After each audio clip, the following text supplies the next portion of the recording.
welcome to Grumpy Old Crone with me, Annie. I am going to be spending about the next half hour or so having a right old whinge about things that don't matter very much. So if that's your bag, please come along for the journey. I should point out in advance, I'm recording this on a Sunday evening and I have a glass of wine on the go. So we are now tipsy, Grumpy Old Crone. What could possibly go wrong, I ask you?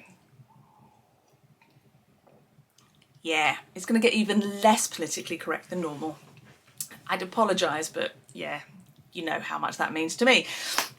So the first thing I should do is that I should point out from the start that if people have come to my channel looking for love, light, and the witch sisterhood, everybody is wonderful and let's all hold hands and sing rhyming spells in our nice polyester cloaks, you're in the wrong place.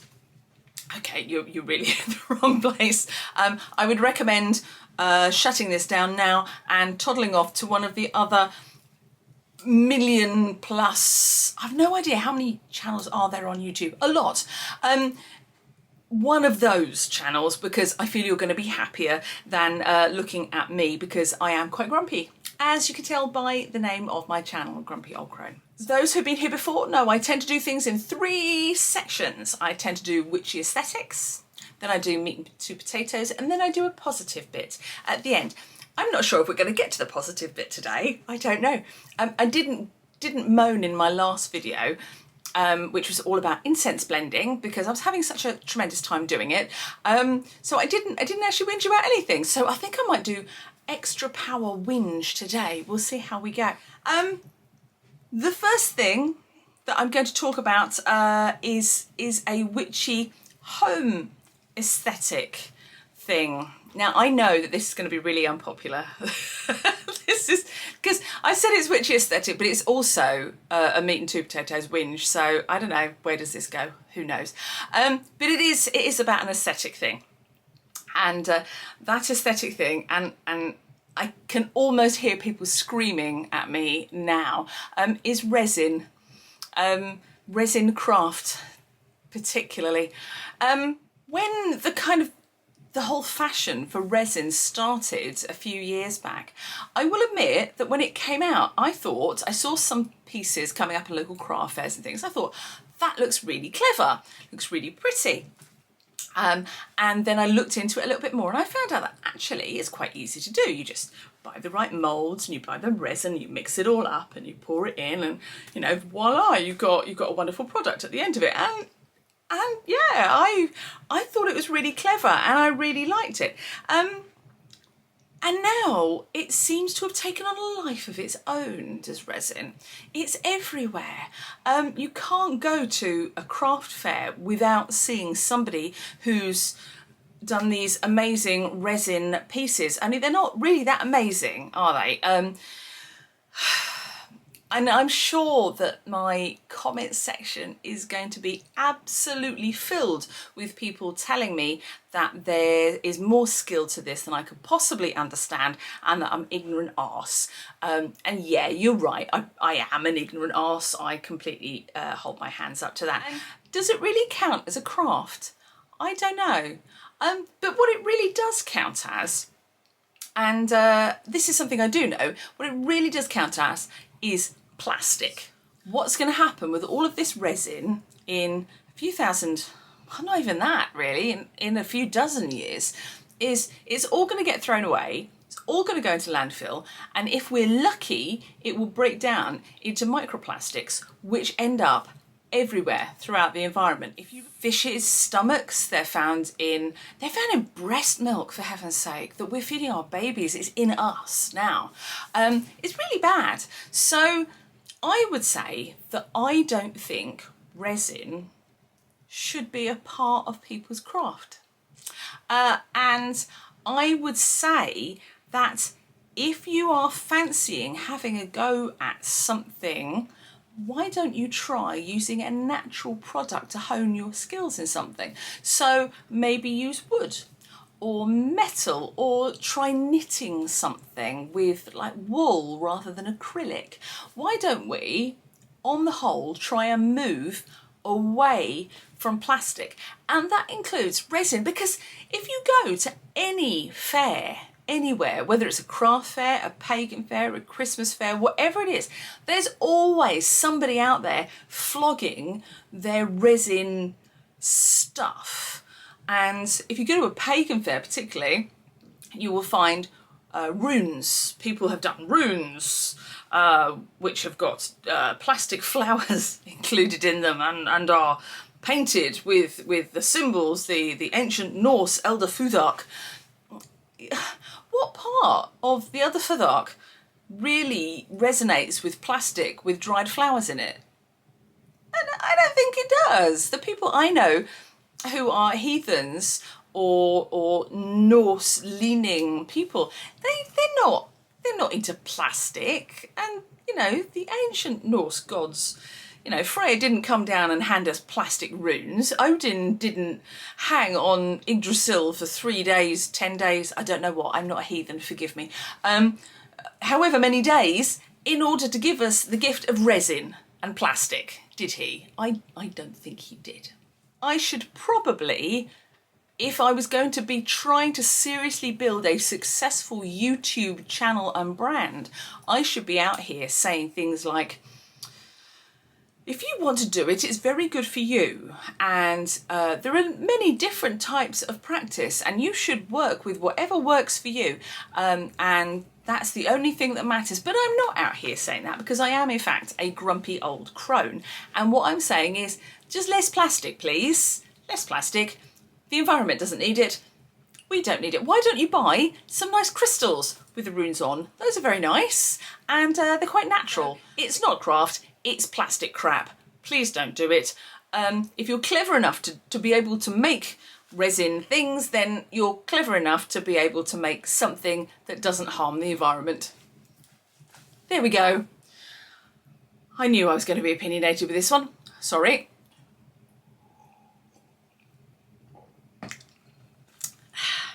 So that was my witchy aesthetic. Oh, it's all grumble all the way today, I tell you. So that being said, that being my witchy aesthetic, what I'm now going to get onto is my meat and 2 potatoes of today, which is about candles.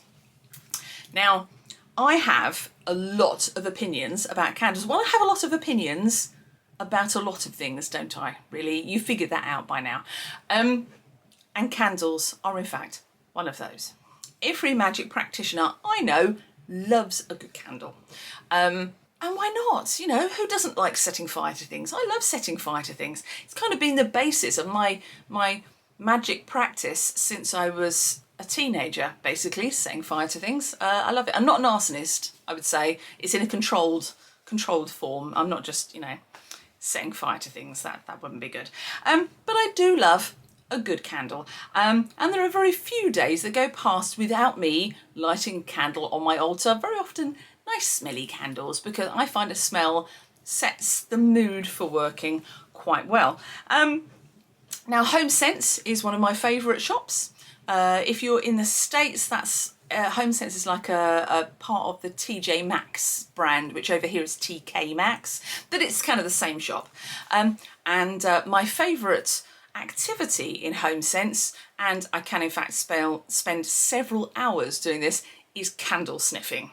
I do adore a good candle sniff. My daughter and I can go in and waste at least 2 hours before going across the parking lot to the Starbucks and having something nice to drink, and then coming back and sniffing more candles.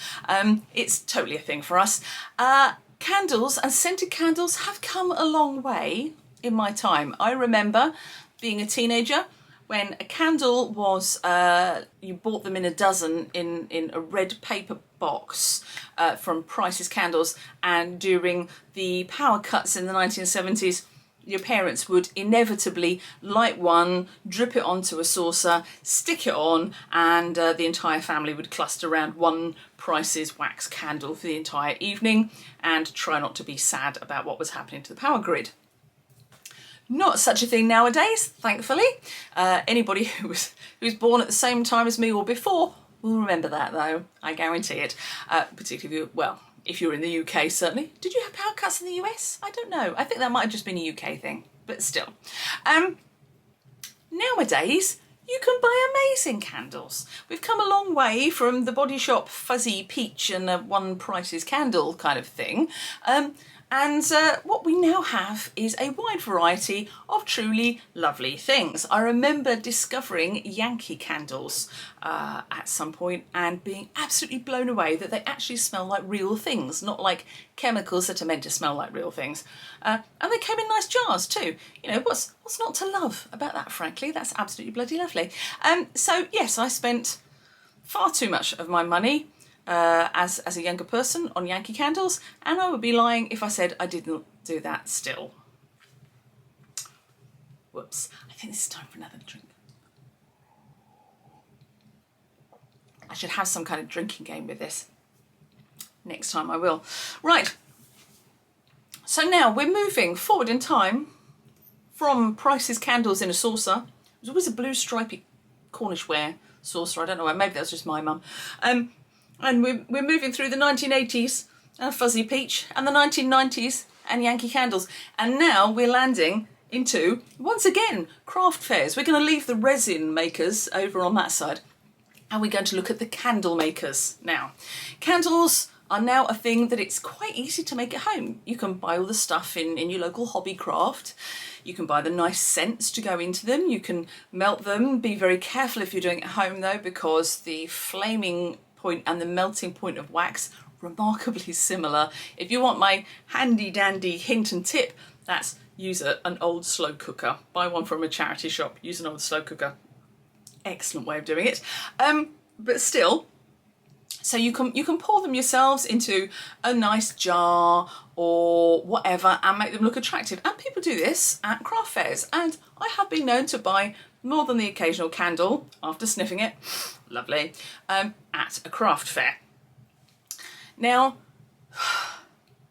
that's all well and good. The problem being that as we move through, people always want to make their candles a little bit different from whoever's on the table next to them. So people have started sticking things into the top of candles. And if you've been to a craft fair or you've looked at anything on Etsy, you will know exactly what I'm talking about at this point. It's quite difficult to buy a crafted candle nowadays that does not have dried herbs, flowers, crystals, and in one notable occasion, small glass vials containing pieces of paper. I'm not going to name the maker who does this, but they're definitely out there. Into the top, into the melted wax of their candle. So obviously they've poured their candle, they've waited for it to firm a little bit, and then they've shoved all this shit in it, which it looks really attractive. Now I'm not going to argue about that. It looks really nice. The problem comes when the whole raison d'etre of a candle is to light it. Now the whole way that a candle works is it's not exactly high technology, is it?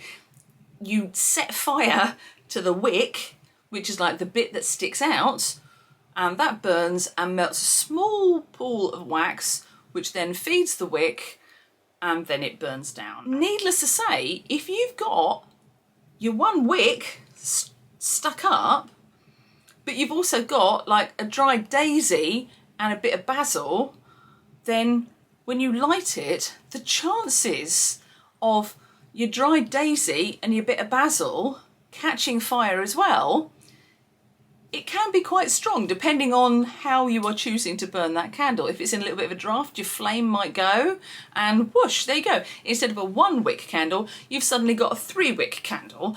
And at that point, the glass container that many people sell these in is rated for a certain amount of heat. It is not necessarily rated for 3 wicks, because 3 wicks do burn hotter than 1. If you doubt me, then I recommend looking on YouTube for anybody of any age who has had a birthday cake with more than like 10 candles on it and see how fast those suckers burn. Yeah? 3 wicks burn very hot. Down they go. you're putting much more heat into this glass than it was designed to contain. And when you overheat glass, it tends to break.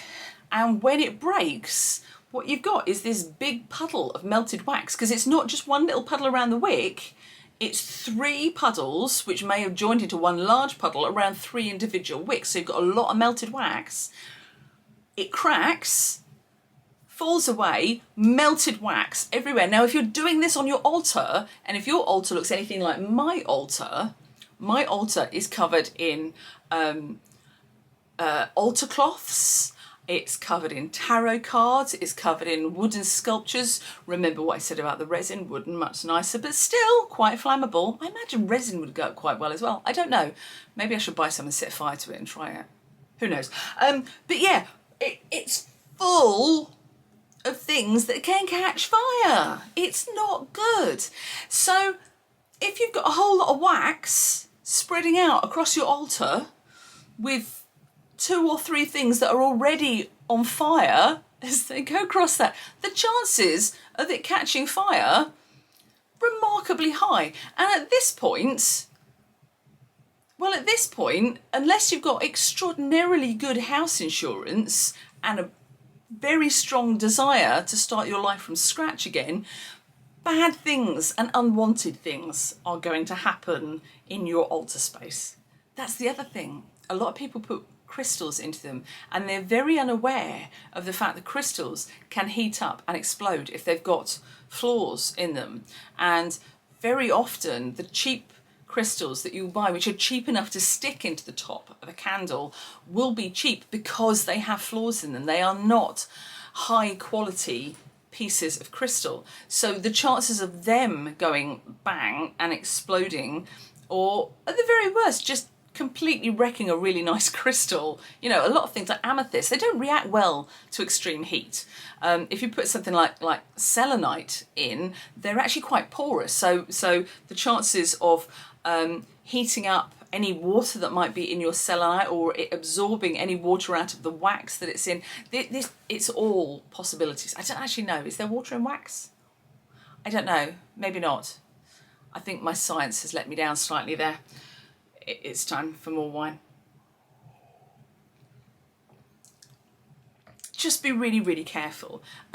If you're in any doubts, I would say maybe think about where you're doing that spell work. Personally, I love working around a hearth, and I think a modern hearth is very much the cooker. And if you want to do something that involves fire, actually a cooker is a really safe place to do it, or a stovetop, because very often you'll have the cooker hood which will extract any smoke, so you're not going to be setting off your smoke alarms, and everything is flame resistant on a cooker top for obvious reasons, and they're easy to clean up afterwards. And you know, speaking in traditional formats, that's where a lot of spell work would have been done, is around the place where meals were cooked. There's a reason we talk about hearth witches, for a reason, and that's why. So if you don't have a safe altar space, maybe think about moving your working altar space to somewhere that is safe or can be made safe. And if you don't, just for the love of little green apples, don't leave stuff unattended. Okay? There we go. I had this brilliant positive bit lined up, and I'm not going to use it because I'm going to have another grumble. It's all grumbles. Yay! Making up for all the grumbles I didn't have last week, I think. So more wine. And once again, people are going to be angry with me. So I went, actually no, let's just do the positive bit first, because there is something positive about this. So, positive bit. Here comes the positive bit. Right, so this weekend I had a lovely weekend. I went off to the Pagan Pride market in Nottingham at the Sneinton Market Avenue, and it was amazing. I had a brilliant time. I met up with a friend who I've known for 10 years online and have never actually got to meet in person. So Alex, I know you're watching this. Hello Alex, I had a brilliant time. I can't imagine better, more sarcastic company to have spent my time with than you. You're brilliant. Love you. So yeah, I met my friend Alex. We had a whale of a time. I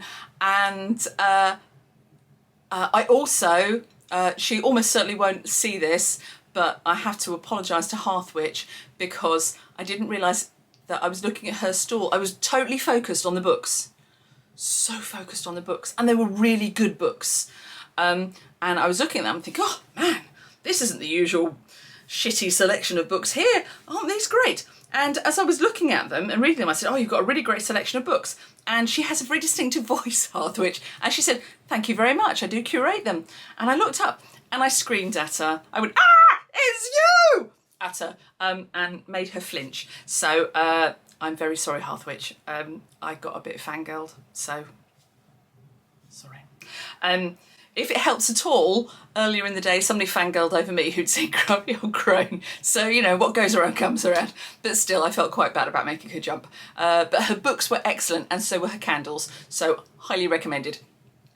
Anyway, so we had this amazing day. It was a really good market.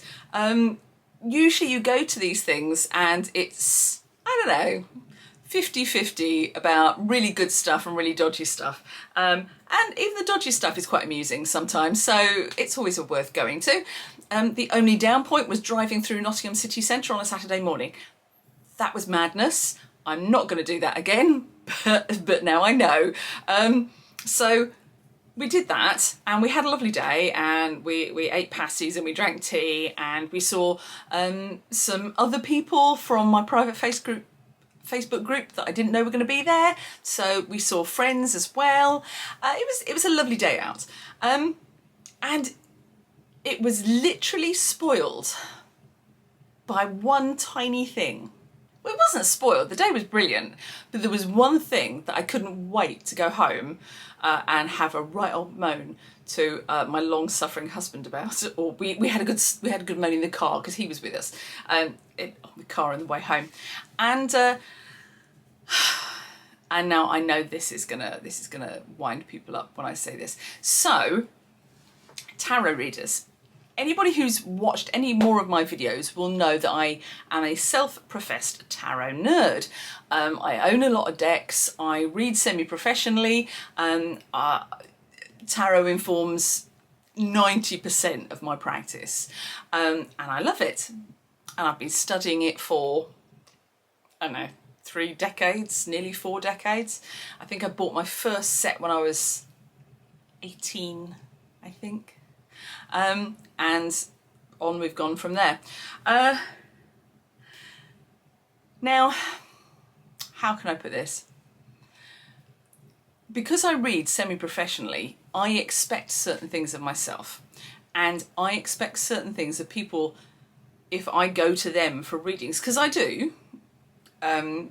Sometimes you can't see things yourself. Sometimes an outside viewpoint is a really valuable thing. So I do that. So if you are charging somebody for a tarot reading, I think you have certain responsibilities towards them. The first responsibility of that is to know what the fucking cards mean. So as we were walking along on this pagan market, there was somebody offering tarot readings for a certain amount of money. I'm not going to go into it, but it was a reasonable amount of money. It turns out they were doing 3 card readings. As we walked past, the reader turned over a card for their querent and said, ah, right, the King of Pentacles. And then they got a book and they went, right, the King of Pentacles is somebody really bossy and in power, who has control over you, and they're going to make your life very unhappy, and they're very in control of things to do with money and earth. And I'm thinking, if you have had the temerity to charge somebody for a tarot reading, how the hell do you not know the meaning of your own cards? Literally, how do you not do that? That just seems egregious. That's a lovely word. Egregious.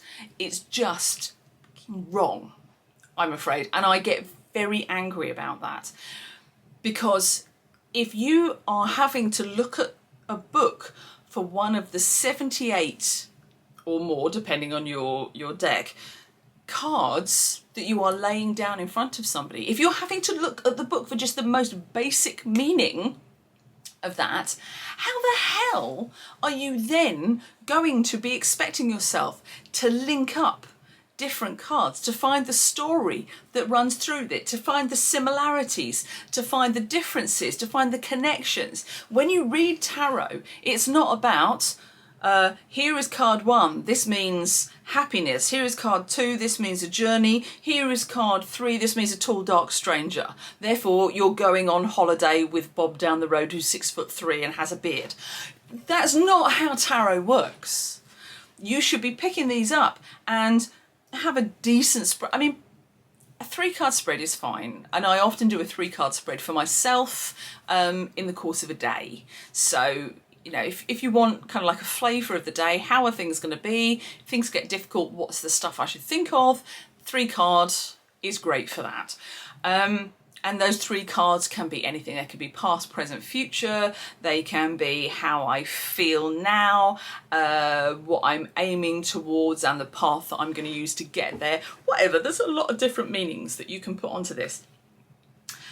But you've got to know the cards, and you've got to know how they all connect together before you can, in all honesty, take money from somebody else by reading them. Otherwise, what you're doing is charging somebody for reading out of a book.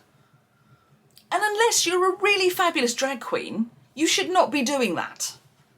I mean, I'm not going to lie, I would absolutely pay to have an adult story time with fabulous drag queens. I think they're brilliant. But that's not what we're talking about here. We're talking about a person going along to a fair, parting with a reasonable amount of money. You know, you could have bought a meal with the amount of money that they were being charged for this.